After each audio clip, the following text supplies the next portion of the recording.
todos por allá en la casa. Oye, la pregunta es siempre, ¿cómo escuchan y qué es lo que ven? Para comenzar de inmediato. Se escucha y se ve bien, profe. Buenos días. ¿Qué dijeron? No escuché. ¿Se ve bien? ¿Se ve la pizarra? Se escucha y se ve, profe. Perfecto, partamos nomás. Oye, ¿está Renata acá o no? ¿En clase o está en la casa? Renata, que me hacía una pregunta que teníamos que discutir ahora. ¿No está por ahí? Bueno, no importa. Lo que pasa es que me hizo una interesante pregunta respecto de del dipolo. Ella recuerda no haber, que no la vimos explícitamente en la clase. Entonces yo me comprometí con ella a explicar cuáles son los tópicos que no se pasan explícitamente en clases y que sin embargo son parte de la materia.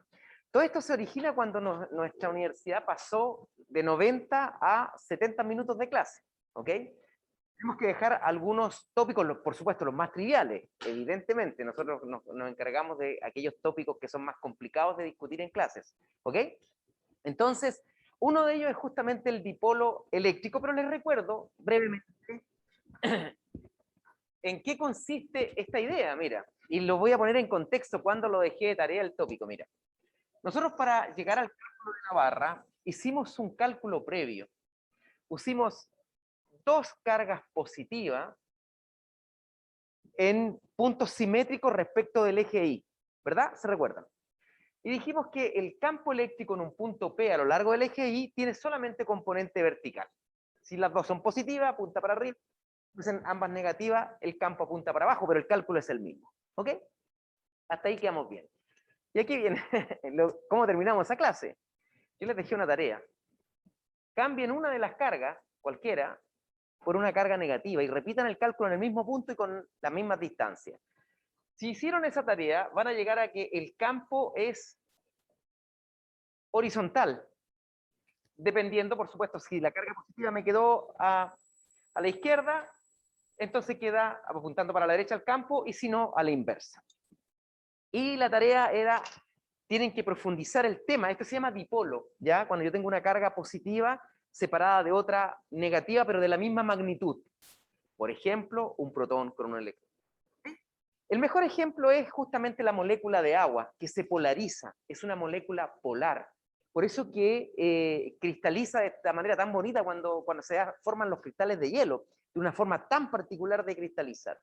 Entonces, vean, esto está en la sección 21.7 del CIERS, ahí está explicado en profundidad, es un cálculo bastante trivial porque nosotros hicimos el caso más difícil, que es el cálculo directo, ¿ya? Ahí sale explicado con algunos números, así que entonces, cuando yo les diga una tarea, tienen que recordar que tienen que mirar el CIARS, ¿ya? Para dejar completo el asunto. Y queda en manos del ayudante reforzar esa parte.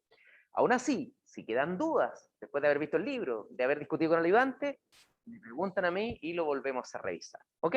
Para que lo vean. Y espero te haya quedado claro, no sé, Renata, si estás aquí en la sala y estás incógnita. Yo siempre digo el nombre, no se sientan mal. Es porque para quedar tranquilo, o no, capaz que era del otro paralelo, estoy más confundido que... Ya, oye, quedamos en la ley de Gauss, alcanzamos a ver la simetría esférica, creo que no vimos ninguna aplicación, ¿no es cierto? Pero desarrollamos la teoría completa, básicamente lo que dijimos es que si yo tengo una distribución esférica de carga, ¿cuáles son las distribuciones esféricas de carga? Cuando hay alguna función de distribución de carga, y esta distribución solo depende de R, no aparece el ángulo, ¿verdad?, que tiene que ver con el paralelo, ni con el otro de los meridianos. Entonces ahí tengo simetría perfecta, en términos simples, como ver una naranja o una manzana entera, no le falta un pedazo. ¿Ok?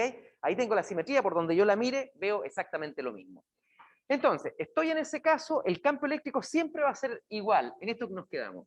El campo eléctrico va a ser igual a la constante, ¿verdad? Perdón, la carga encerrada partido por 4pi epsilon 0, r cuadrado y radial. ¿Qué significa radial? Que tomo una línea desde el centro de la distribución esférica de carga, ¿verdad?, hasta el punto donde deseo calcular el campo eléctrico. Si la distribución es positiva, radial hacia afuera. Si es negativa, radial hacia adentro. Ahí nos quedamos, ¿verdad? ¿O escribimos algo más? Creo que llegamos ahí. Entonces vamos a la aplicación número 1.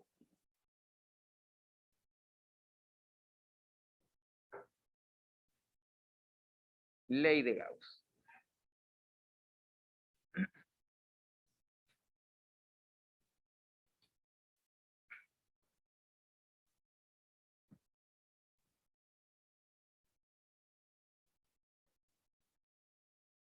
Una esfera sólida de radio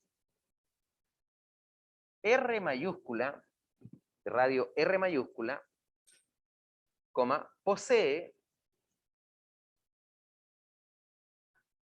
una carga total Q distribuida uniformemente por toda la esfera.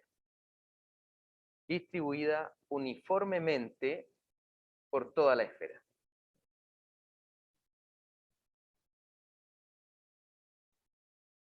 ¿Ok? Ese es el enunciado. Mira, yo voy a tratar siempre de hacer o replicar los escenarios posibles de un certamen, de un control, etcétera. Ya como en general redactamos los profesores. En física no nos caracterizamos por ser poetas en las redacciones, somos malos redactores. No yo, digamos. Muchos profesores nos preocupamos de que para el día de la prueba la redacción esté correcta, que no falte ningún dato, que no esté sobrecargado de tantas frases que confunden nada más. Que sea críptica la redacción, pero lo suficientemente clara. Entonces, una esfera sólida de radio R posee una carga total Q distribuida uniformemente por toda la esfera. Este sería el típico ejemplo que hemos discutido hasta la saciedad. La pelotita de plumavit de radio, por ejemplo, 20 centímetros, que tiene una carga de 100 coulomb, pero que se distribuyó de manera uniforme. En todas partes de la esfera tengo la misma densidad. Entonces, calcule, el ejercicio consiste en calcule el campo eléctrico E en todo el espacio.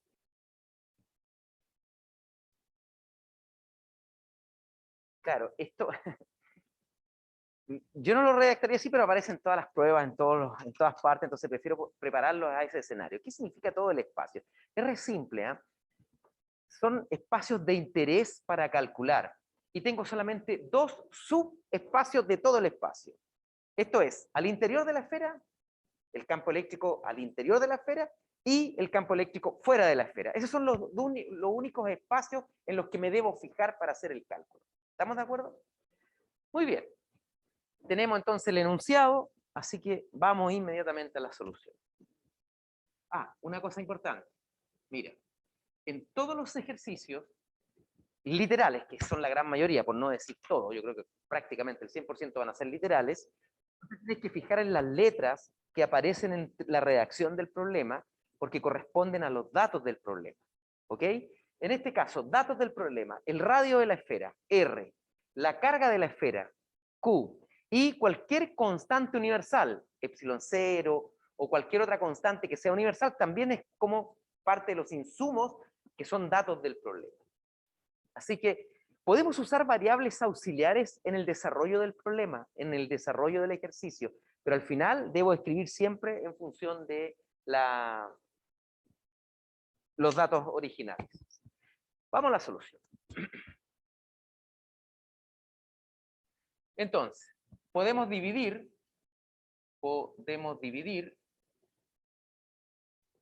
el espacio en dos zonas de interés.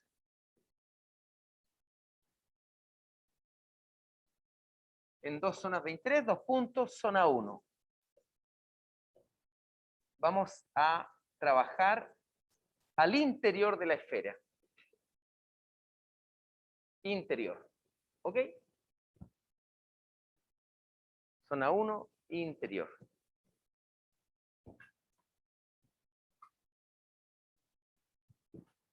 Ok, después. Primero vamos a trabajar mejor la zona 1 completo. ¿Qué significa? Que, por supuesto, estoy en el caso particular de un título más grande que es simetría esférica. O sea, está claro que este es un problema de simetría esférica. Es una esfera. Si alguien dice, oiga, profesor, pero la función de densidad de probabilidad no me la dan. ¿Cómo voy a saber que no depende del ángulo teta y del ángulo phi? ¿Qué podríamos decir respecto de eso?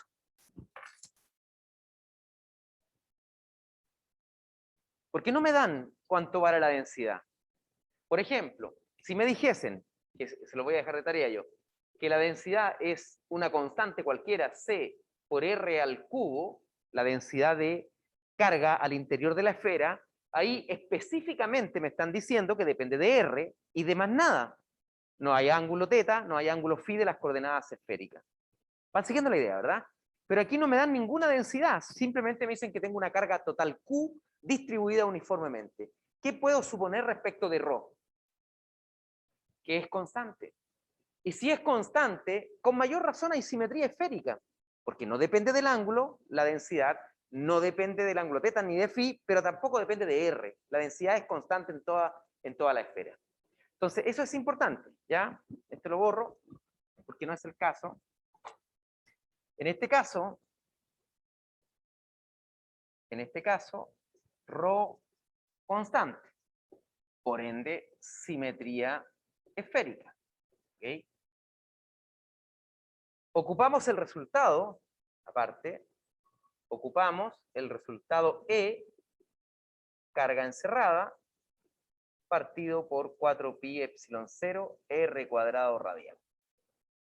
Muy bien, entonces me debo dar una superficie de Gauss al interior de la esfera. Ese es todo el cuento.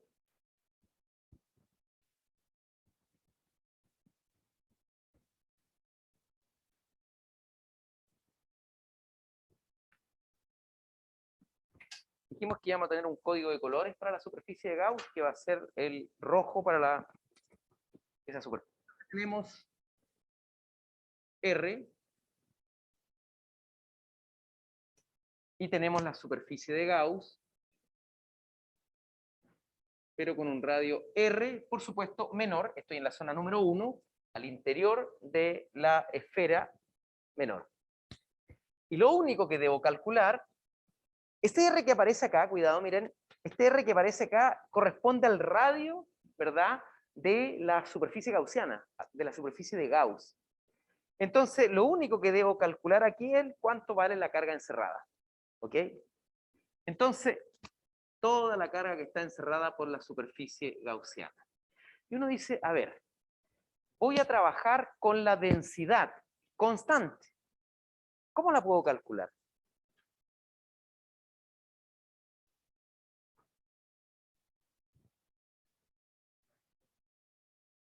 Carga, la carga total de la esfera, partido por el volumen total de la esfera. Como es constante, no necesito derivadas, así que la puedo calcular de una, ¿ya? Entonces digo que la densidad, como es constante, es la carga total partido por 4/3. Y aquí, a no confundirse, ¿por qué trabajo con R grande para calcular la densidad? Porque estoy trabajando con la esfera completa, no la esfera de Gauss, que es distinto. ¿Ok?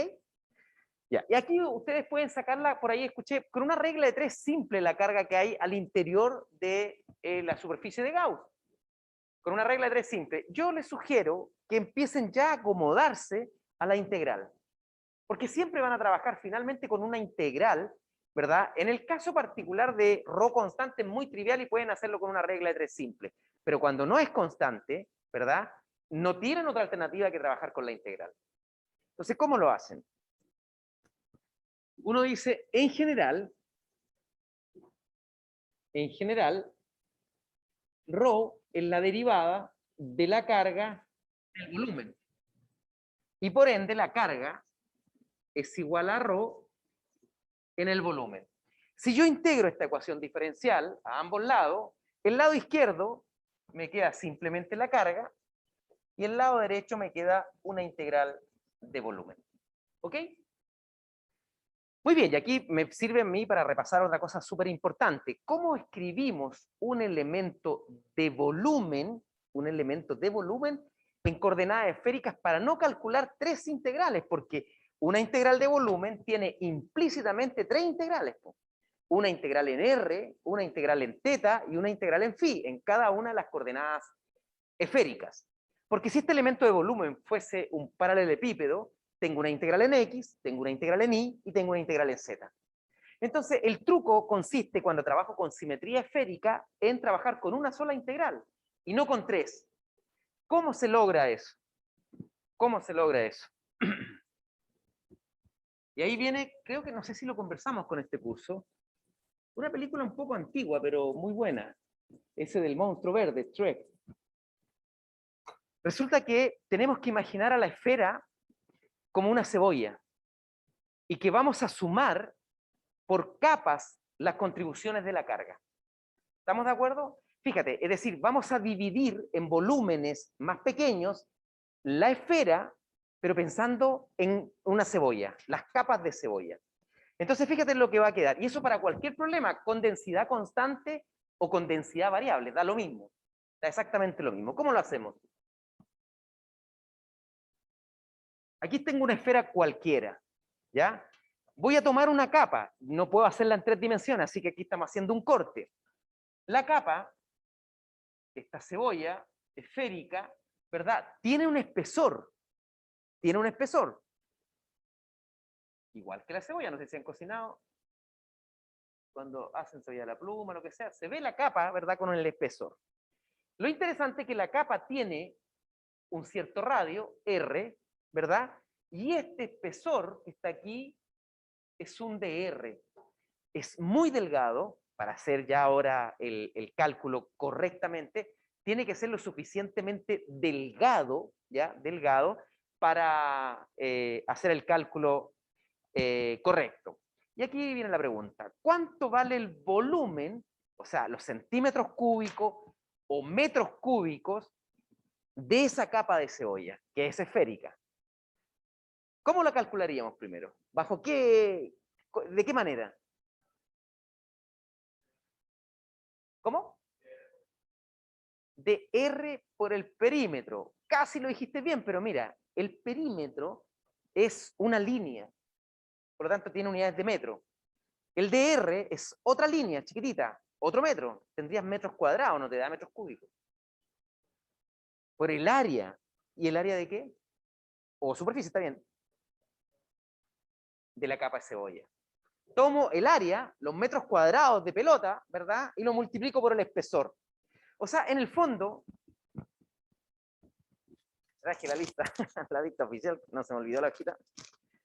Es como esto, si alguien dice, oye, ¿cuántos centímetros cúbicos de papel tenemos en esta hoja? Yo digo, calculo la multiplicación del largo por el ancho y por el espesor. Y me da los centímetros cúbicos que tiene esto como un volumen. Solo que ahora esta hoja está con forma simétrica. Por lo tanto, el volumen de esa capa, el volumen de esta capa de cebolla, dB, se va a escribir siempre de esta manera. El área de la pelota de cebolla, de la capa de cebolla, ¿cuánto vale? Díganlo fuerte nomás, para que lo escuchen en la casa. No, ese es el área de un círculo. ¿Entiendes la diferencia, verdad? El círculo es lo plano. Esta es una esfera. Ahí sí, lo hemos ocupado hartas veces. 4pi r cuadrado. Ese es el área. Lo multiplico por la extensión de r y tengo el elemento de volumen en coordenadas esféricas. Eso sí, lo pueden anotar ustedes para su insumo, sobre todo de la prueba. El elemento de volumen,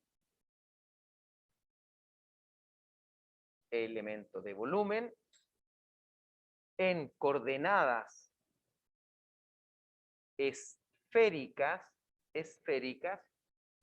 pero con simetría, ¿ya? No es, si, fíjate que si no tuviese, alguien me dice, profe, si tuviese que hacer una integral y no hay simetría esférica, ¿cómo calculo el volumen? No puedes tomar capas de cebolla, porque suponte que a la pelota le falta un trozo, como el último dibujo que hicimos, le falta un octavo, un cuarto, la mitad. Entonces tienes que trabajar con unos pedacitos esféricos, ¿ya? Y te queda una ecuación un poco más grande. Yo después voy a hacer un ejercicio más elaborado con, por ejemplo, la mitad nomás de una esfera, ¿ya? Pero ahora vamos a lo que es más probable del certamen. Perfecto, tenemos eso. Entonces, fíjate, lo voy a reemplazar aquí y lo que antes era una integral de volumen, ahora simplemente es una integral en el radio. Pasé a una integral simple. ¿Por qué? Porque voy a tomar una capa de radio 0, la más chiquitita, la que no existe en el centro, después de radio que sigo 1 milímetro, 2 milímetros, y voy a ir sumando todos los volúmenes completos. Y así voy a tener, ¿no es cierto?, la carga. Entonces, fíjate, este elemento que está aquí, esta integral, no voy a borrar el dibujo.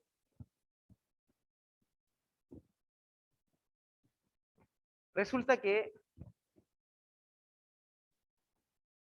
va a ser lo siguiente.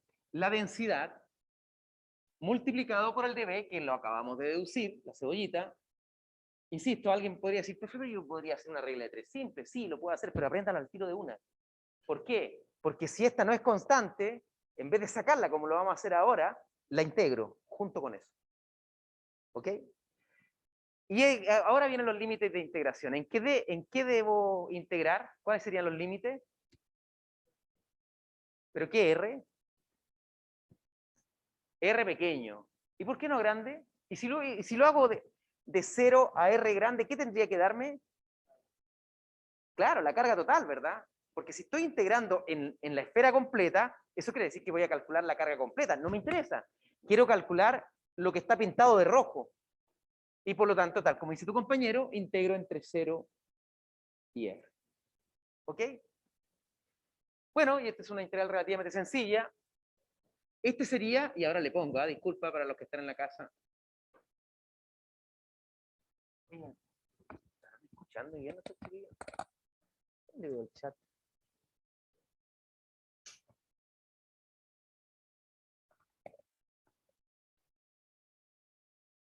Bueno, Seba, tú me decías de 0 a R mayúscula, pero ahora lo entendiste bien, ¿verdad?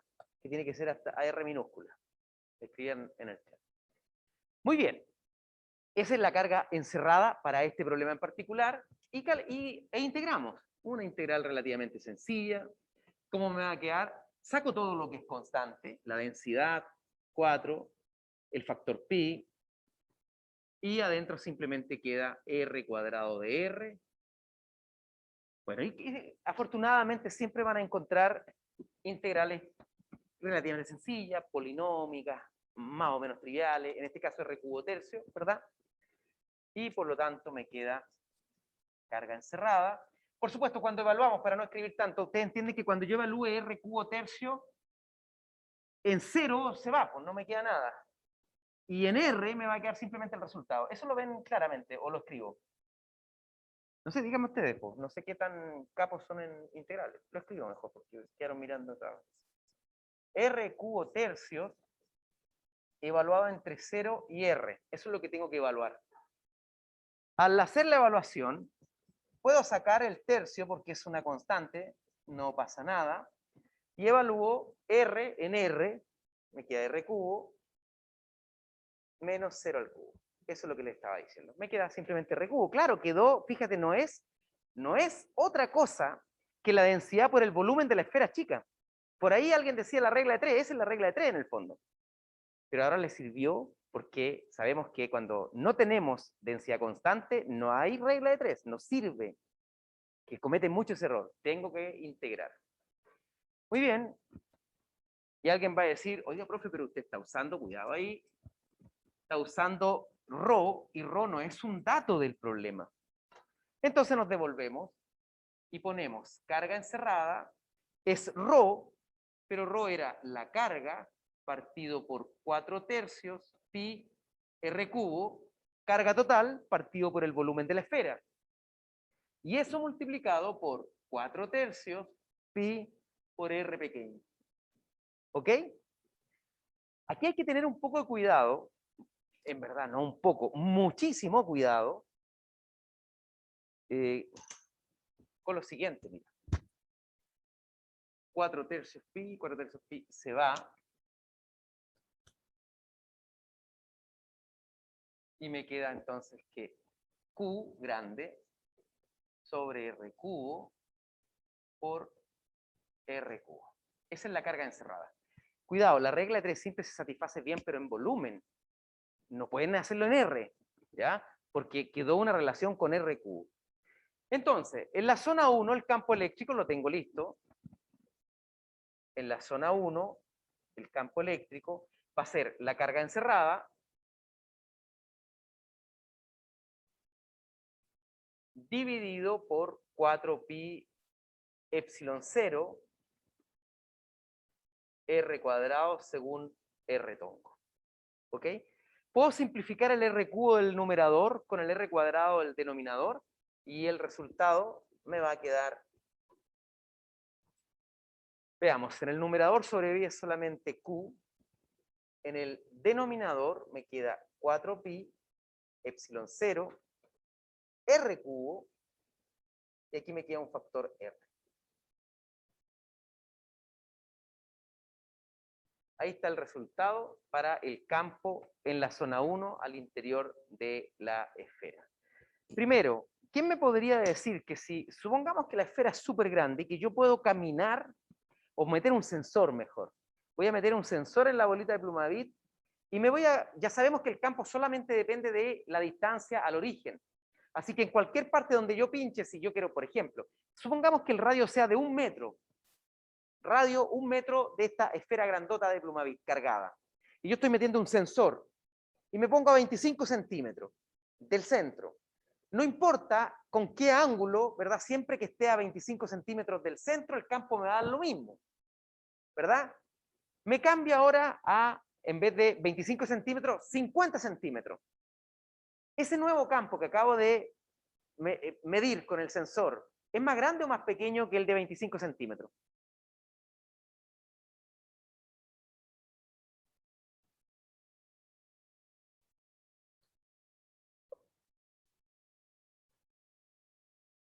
¿Más grande? ¿Quién dijo eso? ¿Por qué? Claro, esto, mira, los ingenieros y los físicos cuando nos preguntan algo, ¿verdad? No contestamos por una tincada, ni estamos basándonos en un modelo matemático obtenido. En este caso, el modelo matemático que acabamos de obtener habla de lo siguiente. Todo esto que está aquí, tengo que marcarla, los chicos que están en la casa, disculpen. Todo esto que está acá es constante, ¿verdad? Es como si fuese un número. ¿Están de acuerdo? La carga, cierta cantidad de Coulomb, R es el radio, 1 metro, lo que fuese, ya, epsilon 0 una constante. Por lo tanto, esto es una constante. Y la única variable es R, como distancia. Y por lo tanto, el campo es lineal, porque R está elevado a 1. Y tal como dijo tu compañero, a medida que yo me aleje del centro, el campo va a ir creciendo. Que es una cosa un poco rara, porque nosotros en todos los otros problemas habíamos visto que a medida que yo me alejo del objeto cargado, el campo decrece, pero no al interior de un objeto cargado. Va a depender, por supuesto, de la forma que tenga el sistema físico. ¿Ok?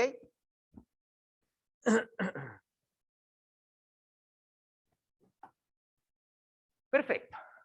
Tenemos la zona 1. Vamos a la zona 2. ¿Dudas, preguntas? Zona 1, zona 2. ¿Sí? ¿Este que está acá? Mira, primero, tú tienes que asegurarte de esto, que entiendes que la carga encerrada para distribuciones esféricas siempre va a estar dada por una integral de la densidad de carga, que puede o no puede ser constante, podría ser una función matemática, no importa, pero tiene que estar integrada en un elemento de ese tipo, que es el elemento de P. En los límites de integración que tú quieras, ¿ya? En este caso yo le puse entre 0 y R minúscula, porque la superficie gaussiana tiene un radio R minúscula. ¿Hasta ahí cómo vamos? Perfecto. Cuando yo hago esta integral, saco el ρ, saco el 4pi y me queda un R cubo tercio, que está aquí. Fíjate. Me quedó 4pi tercios de la integral, R cubo. Este es el resultado de esta integral que está aquí. ¿Ok?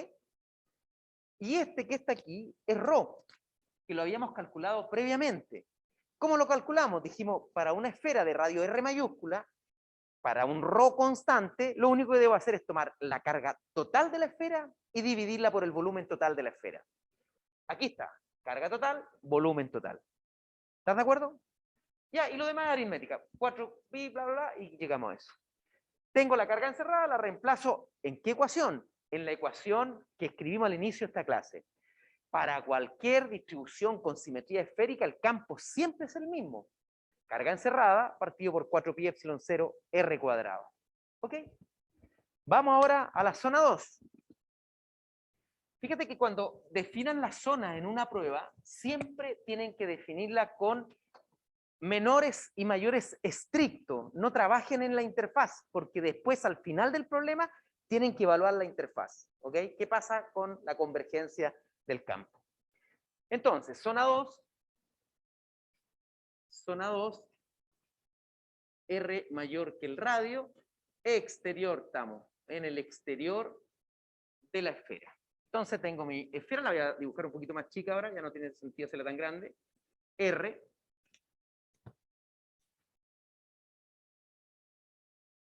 Tengo ahora la superficie de Gauss, está afuera. ¿Ok? ¿Cuánto vale la carga encerrada? Q. No tengo que hacer ningún cálculo, ¿verdad? Carga encerrada, Q mayúscula. ¿Alguien tiene duda respecto de eso?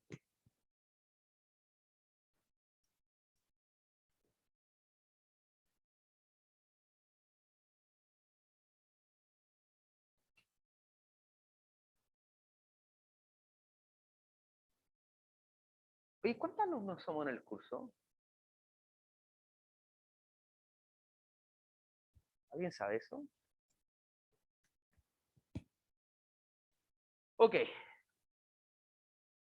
Tengo la carga encerrada entonces, Q, y por lo tanto puedo evaluar directamente el campo en la zona 2. No hay que hacer ningún cálculo, ninguna integral, porque acuérdate que el bemol de Gauss es simplemente, ¿verdad?, el cálculo de carga encerrada.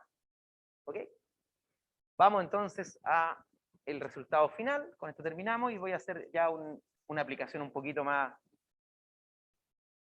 grande, por decirlo de alguna manera. Entonces, carga encerrada Q, 4pi epsilon 0, R cuadrado de R tonco.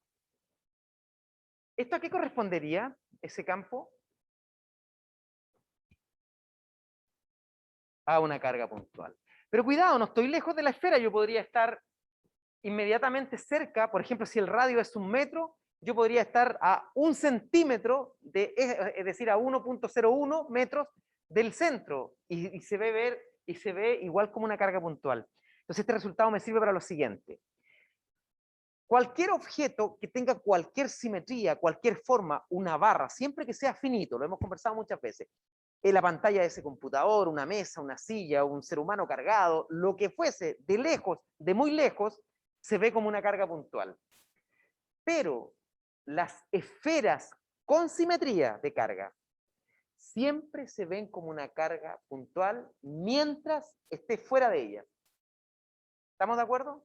Entonces, recuerden eso porque en una prueba donde de repente uno les pone una carga puntual por aquí, le pone una esfera por allá, el alumno empieza en un control rápido, ¿verdad?, a calcular con integrales, y no, pues si le están pidiendo el campo en un punto fuera de la esfera, yo digo, esta cuestión es una esfera, conozco su carga, la localizo en el centro como si fuera puntual y calculo como si fuera una carga puntual. ¿Ok? Para que no se olvide. ¿Qué nos queda ya para terminar finalmente este problema? Es, ¿qué sucede en la interfaz? Porque los campos tienen estructuras distintas. El campo es creciente adentro de la esfera y decreciente afuera. Entonces tenemos que ver que el campo converja. Eso significa que yo tomo el campo de la zona 1 y lo evalúo en R mayúscula, y tomo el campo en la zona 2, la expresión matemática me refiero, la evalúo en R mayúscula y tienen que coincidir esos resultados. Si no coinciden, dos posibilidades. Que haya un conductor que todavía no vemos, ¿ya? Yo les voy a enseñar un conductor cargado metido por ahí, o que te equivocaste en el cálculo, si es que no está el conductor, porque tienen que coincidir siempre, sin conductor, ¿ya? Vamos entonces, un grafiquito simple, tengo espacio, sí, un gráfico más o menos simple. Campo eléctrico en magnitud, R en distancia, y aquí está la interfaz. R mayúscula. ¿Ok? Entonces, ¿qué puedo apreciar? De la expresión número 1, yo estoy viendo que el campo crece hasta un cierto valor. ¿Ok? El campo 2, yo me voy a adelantar un poco, parte justo de aquí, pero lo tenemos que comprobar matemáticamente, I cae con R cuadrado. Ese es el campo eléctrico, entonces, de esta distribución de carga. Si estoy en la región 1 al interior de la esfera, el campo es creciente con la distancia. Mientras que si salgo de la esfera, ¿verdad? En la región 2, el sistema cae con R cuadrado, cae rápidamente a 0. Vamos a la interfaz en términos de evaluación. Yo ya me adelanté un poco, ese punto es común, no hay una discontinuidad en el campo. El campo es continuo, su derivada no. Pues saben que ese punto no tiene derivada ahí, ¿verdad? Hay una esquina. Eso lo saben de su curso de cálculo, de matemática. Bueno, aquí se llama matemática. Ok. Entonces, fíjate bien. Evaluando el campo, evaluando E, en la interfaz tenemos campo 1 en R. Debo tomar este campo 1 y lo debo evaluar en R mayúscula. ¿Pero qué debo evaluar? R es la variable, R minúscula, R pequeña. ¿Ya? Entonces la evalúo y me queda Q 4pi epsilon 0. Como me queda un R evaluando con ese R cubo, se va y me va a quedar entonces que E1 evaluado en la interfaz es la carga partido por 4pi epsilon 0 R cuadrado. ¿Ok?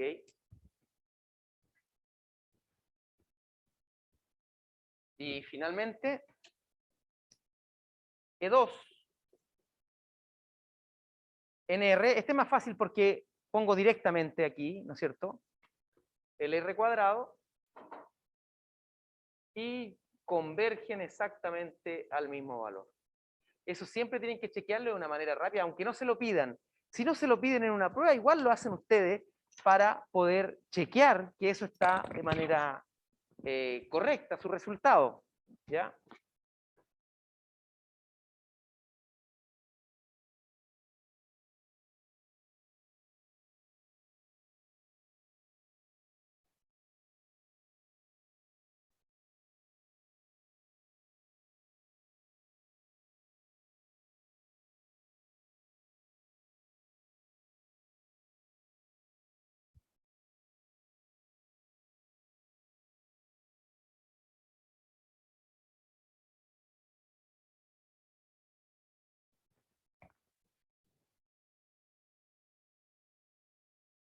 No, no estoy pegado. Estoy respirando un poco. Y viendo cómo activo la cámara, que no puedo, gallo. Porque ustedes solamente ven la pizarra, ¿no es cierto? Bueno, pero es lo más importante.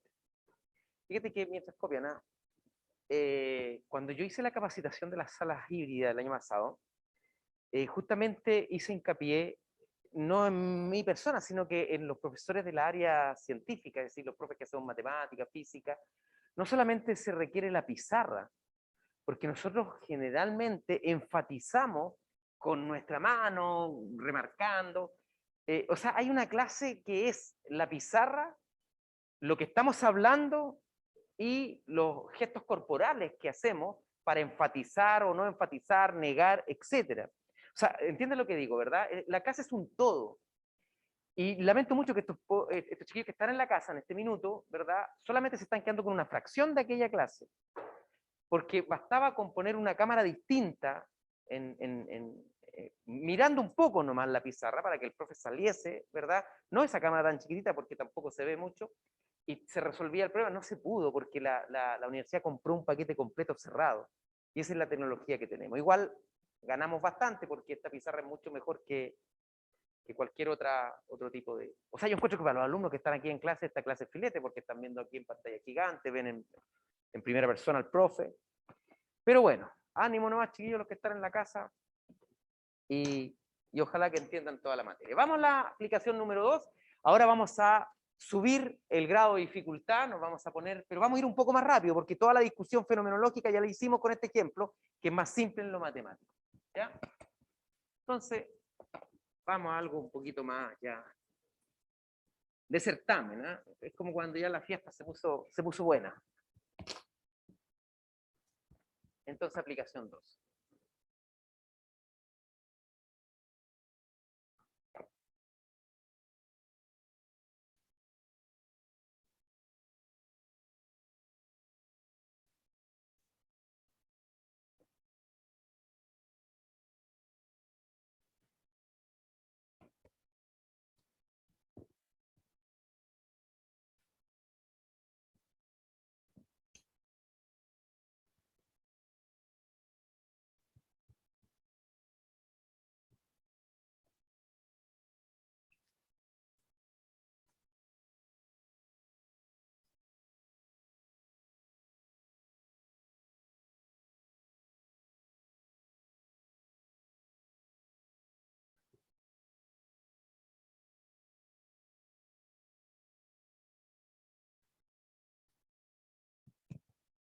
Le explico el dibujo para que ustedes lo hagan bien en su cuaderno.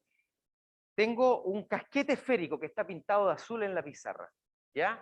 Imagínense ustedes una esfera de Plumavit, la misma que teníamos antes, pero ahora le hice un agujero en el centro, tiene un hueco, ¿ya? No hay nada, hay vacío o aire. ¿Estamos de acuerdo?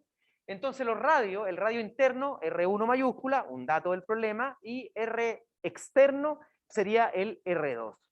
¿Ok? Después, ¿qué tenemos?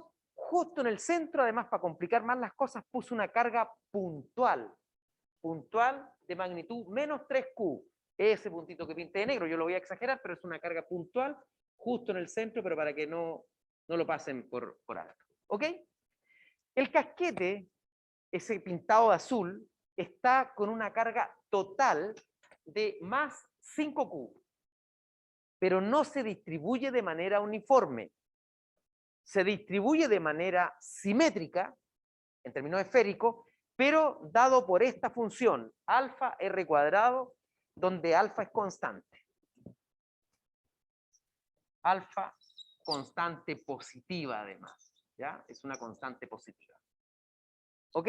Tengo la función de distribución. Tengo que copiar el enunciado, es un poco largo, pero vamos bien rápido copiando, ¿ya? Un casquete esférico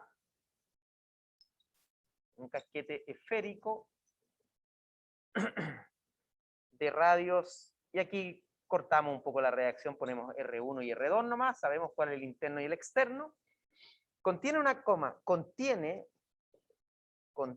una carga neta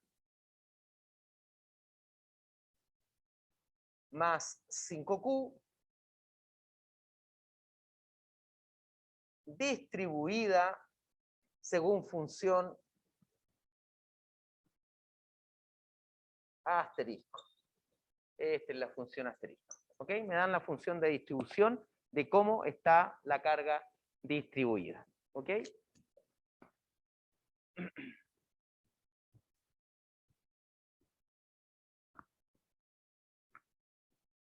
Este problema tiene muchas variantes. Por ejemplo, les podemos poner el casquete sin cargas al interior. ¿Ok?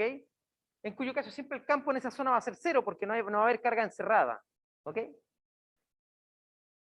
Muy bien, entonces, a ver, ¿qué puse? Un casquete esférico de radios R1 y R2 contiene una carga neta, perdón, más 5Q distribuida según función asterisco. En el centro, punto seguido, en el centro hay una carga puntual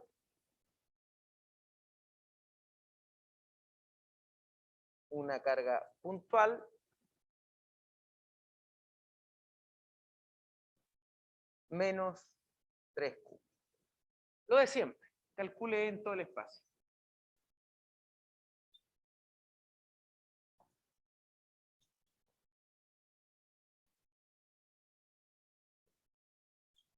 En todo el espacio. Calcule en todo el espacio. ¿Ok? Vamos a la solución entonces. Oye, ¿qué hora es? Ah, tenemos tiempo. Solución. Ah, ¿cuántas zonas de interés pueden distinguir ustedes? 3, ¿no es cierto? Al interior de este espacio vacío, ¿verdad? En el casquete mismo, en el material, y fuera de él.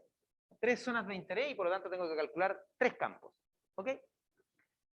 Muy bien. Zona 1. zona 1. R menor que R1. Ya, aquí no le voy a ir poniendo nombre porque ya quedó claro en el dibujo cuál es la zona. Lo hacíamos en el otro caso como primera vez, pero ahora ya estamos como con experiencia. ¿Ya?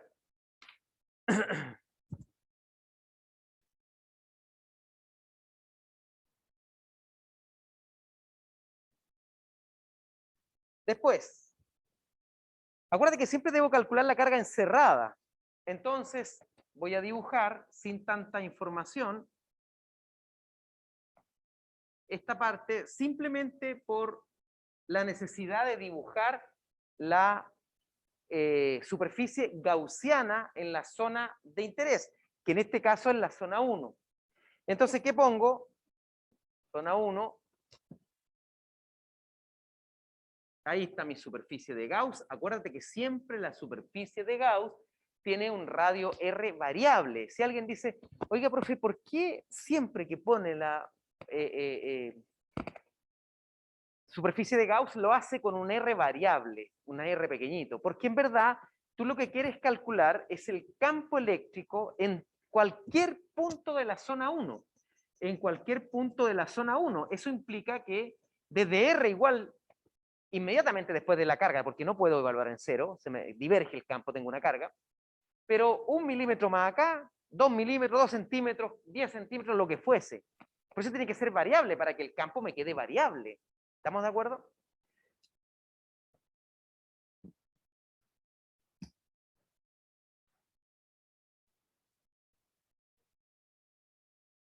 De nuevo la pregunta, por favor.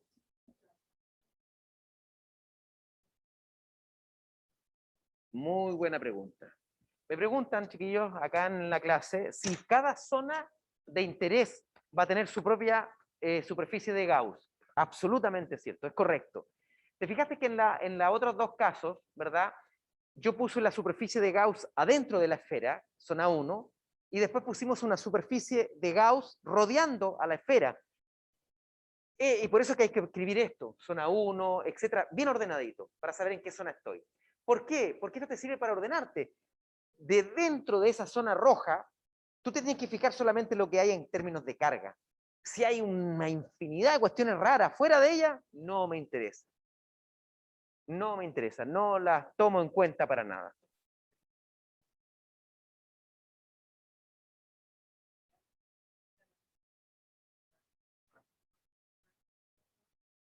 No, mayor a R1 en la zona 2, pero menor que R2. O sea, voy a trabajar con una esfera de Gauss que está entre R1 y R2. Y la otra, la zona 3, igual como antes, fuera. Ya pues, aquí tenemos una peguita más o menos fácil. ¿Cuánto vale la carga encerrada? Menos 3Q, no hay más nada. No me interesa lo que hay afuera. Que ρ, que la distribución, que el alfa, no me interesa. ¿Ok? Ah, faltó una pregunta, pero se la voy a dejar de tarea. Carga encerrada, entonces, menos 3Q. Por ende, el campo en la zona 1 es, fíjate, y aquí me va a quedar negativo. No habíamos encontrado un campo mirando para adentro, ahora sí lo tenemos. ¿Ya? Es un campo radial que mira hacia dentro. ¿Por qué? Porque la carga es negativa, es un sumidero en términos del lenguaje de Gauss. Fuentes y sumidero. Fuentes son las cargas positivas y sumideros son las cargas negativas. ¿Ya? Entonces, menos 3Q partido por 4pi epsilon 0 r cuadrado según r tongo. No hay mucho más. Se acaba la zona 1. ¿Hay alguna pregunta de la casa respecto de la zona 1?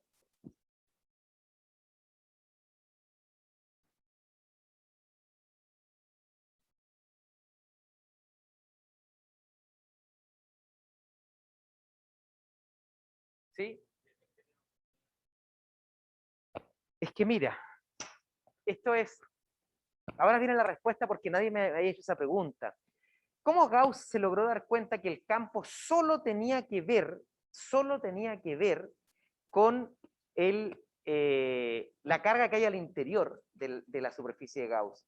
Pero yo miro y veo carga, ¿cómo no me va a estar afectando a mí? Si yo me paro acá con una carga de prueba, aquí tengo carga positiva que me empuja para el otro lado. El secreto está en que la ley de Coulomb depende de R cuadrado. Y miren, a ver si lo entienden de esta manera. Supongan ustedes que están en la Tierra. y hacen un agujero y se pasan de largo hasta el otro lado del mundo. Pasando justo por el centro, suponiendo que se puede, ¿ya? Y hago un túnel ahí, con revestimiento, y tiro a una persona ahí. Un alumno de 120 rebelde que no quiso venir a la prueba, lo tiro por este túnel. ¿Qué le va a pasar? Suponiendo que no se va a quemar, que no le va a faltar el aire, que no se va a asustar, solamente en términos mecánicos, en términos de gravedad, ¿qué le pasa a esa persona? Mira, va a ir acelerando, ¿no es cierto? Pero a medida que se acerca al centro de la Tierra, le va a pasar algo. ¿Qué le va a pasar justo en el centro? No, ¿cuánto vale la fuerza neta en el centro? 0. ¿Y por qué 0? ¿De dónde sacan que es 0?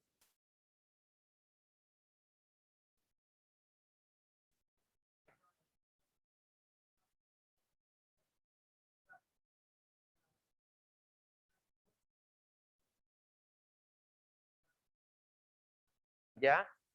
No, tiene que ver con esto, mira. A medida que tú vas bajando, ¿verdad? Y te acercas al centro, que es el punto de simetría, toda la Tierra te tira de la misma manera. Y la sumatoria de todas las fuerzas te da 0. O sea, en ese punto no es que no existan las fuerzas, lo que pasa es que sumadas me dan 0, por una simetría. Claro, lo que le va a pasar a él que va a quedar igual que un péndulo, porque cuando el péndulo está oscilando, lo aprendieron ustedes en su curso de mecánica, ¿verdad? De 110, cuando pasa justo por la posición central, que es de máxima velocidad, ¿verdad? La fuerza neta es 0. El peso y la tensión se igualan. ¿Y por qué sigue de largo? Por inercia. Hasta que la fuerza-peso lo frena y lo tira de vuelta. O sea, este personaje va a entrar a acelerar, va a pasar con máxima velocidad por 0 y va a llegar al otro lado. Pero justo cuando quiera agarrarse de algo, boom, empieza de nuevo la atracción gravitatoria hacia el centro y va a quedar oscilando sin roce para siempre. ¿Ok? Pero ¿por qué les cuento toda esta historia? Porque cuando Gauss se dio cuenta de esto, se dio cuenta que no solamente en el centro, sino que en cualquier parte de ese espacio vacío, hueco, todas las contribuciones de carga que están afuera, sumadas ahí, hacen que el campo sea 0.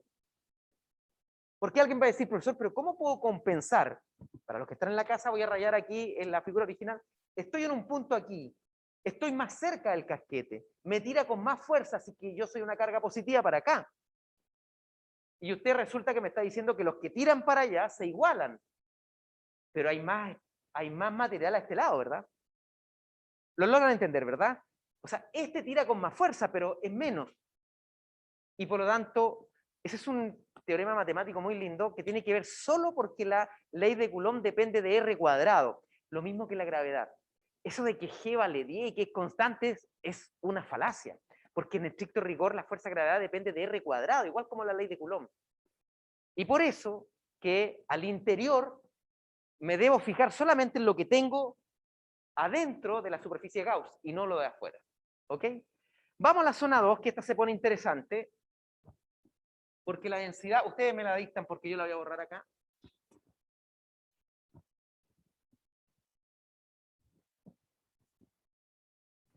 Resulta que en la zona 2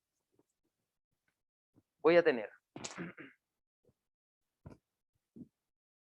zona 2, 2 romanos estamos usando, ¿verdad? Zona 2, el R es mayor que R1, acuérdate que siempre tiene que ser estricto para que después ver qué pasa con la interfaz, ¿ya? Entonces, nos damos un dibujito, ustedes lo hacen bien ahí en su cuadernito, en su apunte. Entonces tengo R1, tengo R2, aquí tengo el casquete, y tal como dijo un estudiante acá en la sala, dijo, profesor, cada vez que usted define una zona tiene que tener una superficie de Gauss distinta. Correcto. La voy a poner aquí. Generalmente uno hace estos dibujos y pone la superficie de Gauss en el centro de ambos radios, pero no tiene sentido, puede ser en cualquier parte mientras esté cumpliendo que sea más grande que R1 y menor que R2, da lo mismo, ¿ya? Es simplemente uno psicológicamente lo pone ahí de comodidad, ¿no? Y aquí está el R mío. Muy bien. ¿Cuánto vale la carga encerrada? Fíjate que la carga encerrada, ya sabemos que aquí hay menos 3Q. la debo considerar porque está encerrada por la superficie de Gauss. Pero no tengo que hacer ningún cálculo. Y a eso le debo sumar este pedacito. Todo este trozo que está aquí, que ya no lo puedo sacar por una regla de 3 simple y ahora sí la integral pasa a ser de primera línea. ¿Ok? Entonces, la integral sería carga encerrada menos 3Q, la que hay en el centro, más la integral de ρ de R, la función densidad, por 4pi r cuadrado de R. Ya no hago mención por qué estoy poniendo este 4pi r cuadrado de R, porque ya lo expliqué en el ejercicio anterior. Pero sí les quiero que ustedes me cuenten cuáles son los límites de integración que debo poner. Muy bien, R1 y R pequeño. Porque si tú integras, ¿verdad?, entre R1 y R2, vas a obtener las, ¿cuánto pusimos aquí? 5K, 5Q, que es la carga total del casquete. Me interesa la fracción pintada de rojo nomás, ¿ya? Por ende, va a quedar la integral evaluada entre R1 y R minúscula. Ese R minúscula lo marco, y para que, porque yo lo estoy mencionando acá, chiquillos, los que están en la casa, entonces lo marco. Esto que está acá es el radio de la superficie de Gauss. Por eso que debo integrar en la superficie de Gauss. Muy bien, reemplazamos el valor de la densidad e integramos. Nos va a dar algo más o menos simple porque nos vuelve a dar un polinomio.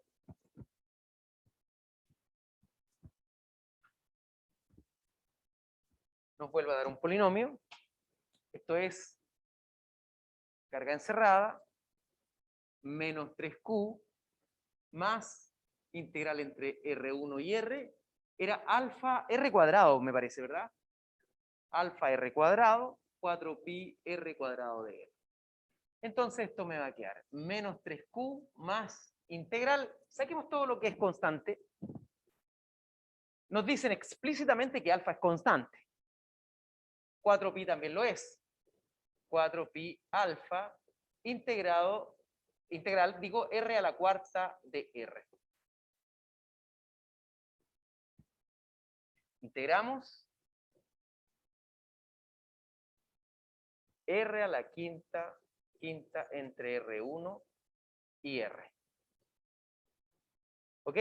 Aquí yo voy, discúlpenme de ir un poquito más rápido, pero esta integral no debiesen ser problema, ¿no es cierto? Pues son integrales polinómicas muy simples, es cosa de integrar. Y si tienen dificultad o ustedes encuentran que están quedando un poco así perdidos en el desierto, ¿verdad? Tienen que tratar de recordar su curso de matemática y empezar a integrar. Mira, estas son integrales simples. Las polinómicas, ¿cómo se calculan? X a la n integrado es x a elevado a n más 1 dividido por n más 1. Eso tienen que acordárselo para el día de la prueba, ¿ya? Son las polinómicas, no todo se integra así. Eso es lo fome. Ok. Evaluamos. Este 5 lo voy a dejar fuera de la evaluación, ¿ya? Ahora, si no se dan cuenta de eso, hagámoslo de manera distinta, para que tengan todos los modelos posibles. 4pi alfa, evalúo. R a la quinta 5. ¿Por qué?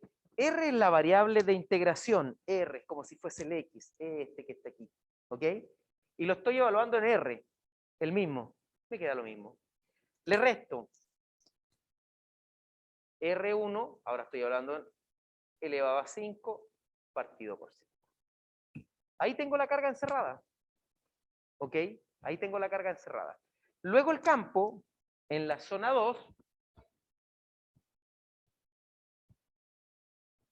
luego el campo,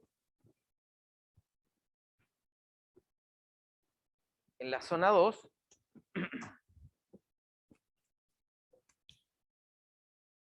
me va a quedar carga encerrada menos 3Q más 4pi por alfa, 4pi por alfa, voy a dejar el 5 acá, factor de R a la quinta menos R1 a la quinta, y todo dividido por 4pi epsilon 0 R cuadrado según R2. Fíjate que yo lo puedo dividir, ¿no es cierto?, en la primera parte, que es el campo eléctrico generado por la carga puntual, que pasa a través de la esfera. Ese campo logra traspasar y lo debo considerar. Entonces me queda que el campo 2 lo puedo subdividir en un término que tiene que ver con el campo 1 antes calculado, 4pi epsilon 0 r cuadrado, según R tongo, más, fíjate que aquí puedo sacar este 4pi y me queda alfa r a la quinta menos r1 a la quinta partido por epsilon 0 r cuadrado, que también se puede arreglar un poco más. Por ejemplo, yo puedo dividir, restar esto, o hacer esta división para que me quede un r cubo acá, ¿ya? O lo dejo así, no pasa nada. Después tenemos que hacer un trabajo que ese fue la pregunta adicional. Esta en verdad era, calcule alfa en función de q, pero se los voy a dejar de tarea. Listo, tengo el campo en la zona 1, tengo el campo en la zona 2. Me gustaría que me dijesen cómo es la forma del campo en la zona 2. ¿Qué forma matemática tiene? Porque en el otro ejercicio teníamos que al interior de la esfera era limpiecita la ecuación, era un campo lineal. Y fuera era un campo que cae con r cuadrado, pero aquí tengo una ensalada de cosas raras. Tengo una caída en r cuadrado, tengo un término que si lo separo es r cubo arriba y r cuadrado abajo, que lo puedo juntar con s. Entonces hay una competencia al interior del casquete esférico entre un r cubo y un 1 sobre r cuadrado. Compiten. Hay que ver cuáles son los factores que multiplican al r cubo y al r cuadrado específicamente para saber quién gana esa competencia. O sea, lo que quiero decir es que sin conocer los números metidos acá, no podemos saber de buenas a primera si el campo es creciente o decreciente al interior del casquete. ¿A dónde? Este que está aquí. ¿Ese? Gracias. Oye, me decían acá que me faltaba un 5. Claro, porque hice aquí un despeje, no sé, o sea, una simplificación de 4pi y me queda alfa quinto, ahí está alfa quinto, el paréntesis, epsilon 0 r cuadrado. Muchas gracias. Correctísimo. ¿Ya? Bueno, en la zona 3, para ya terminar el problema y nos vamos a almorzar, queda esto. Zona 3, R mayor que R2. ¿Cuánto vale la carga encerrada en esta zona? Claro, yo tendría que mirar todo lo que tengo adentro sin integrar más nada, ¿verdad? Y digo, tengo una carga puntual de 3Q, una carga distribuida de manera media rara, ¿verdad? Pero de lejos o fuera se ve simplemente como una carga total 5Q. Así que el total es más 2Q y por lo tanto el campo 3 tiene la estructura de una carga puntual más 2Q partido por 4pi epsilon 0 r cuadrado r todo. Entonces, generalmente en estos ejercicios de certamen, donde aparece una esfera cargada y casquete y bla, bla, bla, hay una parte complicada y zonas de muy fácil digestión, por decirlo de alguna manera, porque simplemente hay una carga puntual que es la carga encerrada, etc. Les voy a dejar una tarea, ¿ya? Antes de terminar. Oye, mira, aquí está la hojita, ¿dónde la dejamos acá? ¿Ya? Sin manipular la mucha arrugadita, pero le ponen ahí su nombrecito, ¿ya? Yo le pongo la fecha, el paralelo, no se preocupen de eso.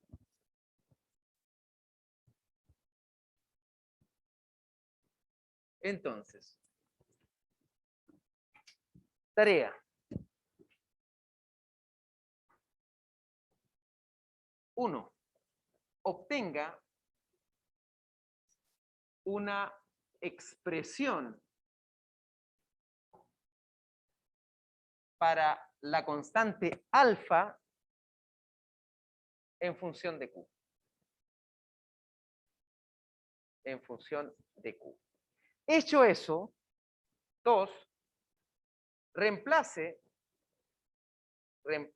alfa en el campo 2 y evalúe todas las interfaces.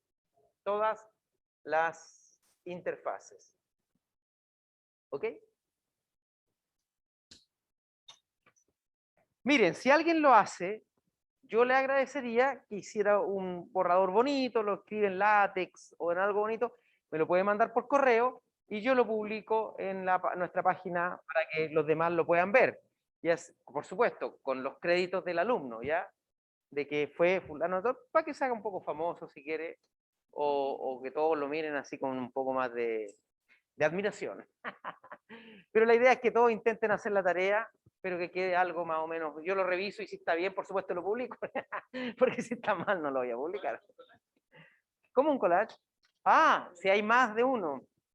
Claro, podría ser, ¿eh? Y ahí ustedes ven. Ya, me firman y nos vemos el lunes. Que pasen buenas semanas, chiquillos. En la casa, ¿hay alguna duda? ¿Ninguna? Ya, pues chiquillos, que estén muy bien, que les vaya bien, descansen, almuercen. Chao, chao. Ah, qué buena idea.